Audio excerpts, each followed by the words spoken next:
Well, that was certainly something, wasn't it? I'm sure people will be talking about that for years to come. They certainly will, Steve. When you have a music group with that kind of good looks and raw machismo mixed together, that's what we like to call pure Hollywood magic. Yes, this night just keeps getting better and better. Coming up next, what's happening in Ingersoll? Anything? Also, fashion tips from our wedding consultant. We'll be right back with our very special wedding edition of Entertainment Tonight right after this word from our sponsors. And welcome back to Entertainment Tonight. We go now live to Ingersoll, Ontario, where special correspondent Pete Wildfong is prepared to give us an update on all the festivities. Security here is very tight, and so they're keeping us at a safe distance from most of the action. Fortunately for us, I'm told that I bear a striking resemblance to the best man, and so with a little clever Hollywood disguise magic, I should be able to sneak right on in. Amazing, Pete. The transformation is remarkable. You bet, Steve. I've managed to sneak past security and found some of Hollywood's finest who are here to offer some of their thoughts on Ian and Jenny. I've asked each of our special guests that if they could describe the groom in as few words as possible, how would they do it? He's smelly. Smelly. He smells like an obese man's toozy. What is that odor? Oh, it smells like carrots and throw up. I know that smell. I know that smell. Oh, even Stink would say that stinks. Well, he may have been a stinky fella, but he had good taste. Well, that seems to sum up what his university roommates have said about him. He's one smelly guy. Good luck with that, Jenny. While I've still got a few celebrities here, I thought I'd ask the same question of our bride. If you could describe Jenny in as few words as possible, how would you do it? Little tiny thing. The midget. A midget in 34 states. Too damn short to play basketball. Teensy-weensy little thing. She's short, but has an ample bosom. I love it. She's like half boob. Oh, my apologies to our viewers. That Neil Patrick Harris can be pretty unpredictable sometimes. So that we don't end on such a sour note, I need to track down just a few more celebrities to ask that same question about our lovely bride. Well, I know everyone always says sense of humor, but I'd really have to go with breast size. The breast of the century. Her breast. Boobs! She's beautiful, she's rich, she's got huge tracts of land.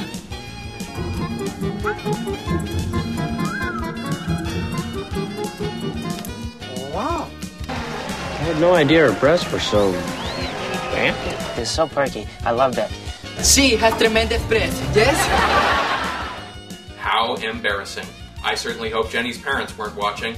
It seems that I need to pose a different question of our celebrity attendees. Can anyone tell me something about Ian and Jenny that doesn't have to do with odor or cleavage? He's so strong and handsome, and he really listens when you talk.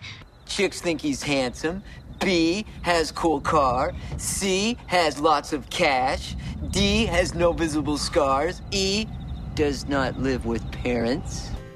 Smart kid, he's extremely confident, and his enthusiasm and his determination to always be better is something I see in him 24 hours a day. She's a babe. She's a robo-babe. In Latin, she would be called Babia Majora. If she were a president, she'd be Babraham Lincoln. Sense of humor. Very dry, but it can also be warm and forgiving. And she's got one of the best all-time laughs in the history of all-time laughs. She laughs with her entire body. She is loving and devoted and caring. And don't tell her I said this, but the woman's always right. God, they're great kids, aren't they? I mean... People of good character. Practically perfect in every way. Well, that's more like it. In summary, Jenny and Ian, nice and smelly. Back to you, Steve. Thanks, Pete. Who knew that Hollywood cared so much about appearance? Well now, we've heard a little bit from our celebrity attendants. I'm pleased to be joined by wedding coordinator and fashion consultant, Frank Engelhofer. Frank? Hello, beautiful people. I am delighted to be here. I am so pleased to share my genius with you. Welcome, Frank. It's an honor to have you with us tonight. It just wouldn't be a Hollywood wedding without much ado about what people are wearing. You played a major role in helping define Jenny's look for tonight. Can you tell us a little bit about it? Well, Stephen, as you know, the wedding is all about the wedding dress. And if done correctly, the wedding night isn't. I mean, when you're as short as Jenny, and let's be honest, she's quite short, you really need to use the dress to help you look more taller. So I went with this. Look how beautiful this is. The long lines, the white flowing gown. She looked like a swan just about to take flight. It's lovely. Now, of course, when I realized that platform shoes went out before she was born, well, I had to go in a completely different direction. So, I tried this. Now with this, well, I tried to release Jenny's inner breast. I mean, beast! Did I say breast? Slip of the tongue. Anyway, the red, it just says passion, and the black, well, the black just goes with everything else in that girl's closet. And the great thing about this dress, after the wedding, you can shorten it and wear it grocery shopping. So true, Frank. But what would you do for a tuxedo to match? On that subject, as you can see, I really didn't have much to work with. You certainly didn't, Frank. It's a miracle he didn't wear flip-flops today. With that, we're going to send it back to Ingersoll, Ontario, where Pete Wildfawn still standing by. Thanks, Steve. Well, it wouldn't be a Hollywood wedding if we hadn't uncovered some salacious gossip for our viewers. As I've worked the crowd here in Ingersoll, I've managed to find some of Ian and Jenny's exes who were all too eager to express some of their true feelings about today's nuptials. And to be honest, I'm just a little bit jealous. Why don't you love me, Jenny? But she's marrying that jerk-off. Hey, Ian, we're gonna kill ya! Opa! I miss you, Jenny.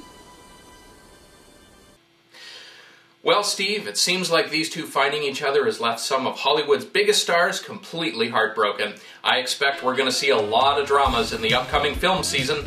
Back to you, Steve. Thanks, Pete. I'm impressed you could get back here so quickly. Well, Steve, the groom passed wind, and that provided all the motivation I needed. Well, Pete, with two celebrities like Jenny and Ian tying the knot, it's easy to see why all this hype was necessary. It sure is, Steve. Just imagine the hullabaloo when those two start popping out kids. Well, folks, that's all the time we have for this evening. I hope you've enjoyed yourself. From the beautiful shores of Lake Ontario, I'm Steve Blair. And I'm Pete Wildfawn. And this has been Entertainment Tonight.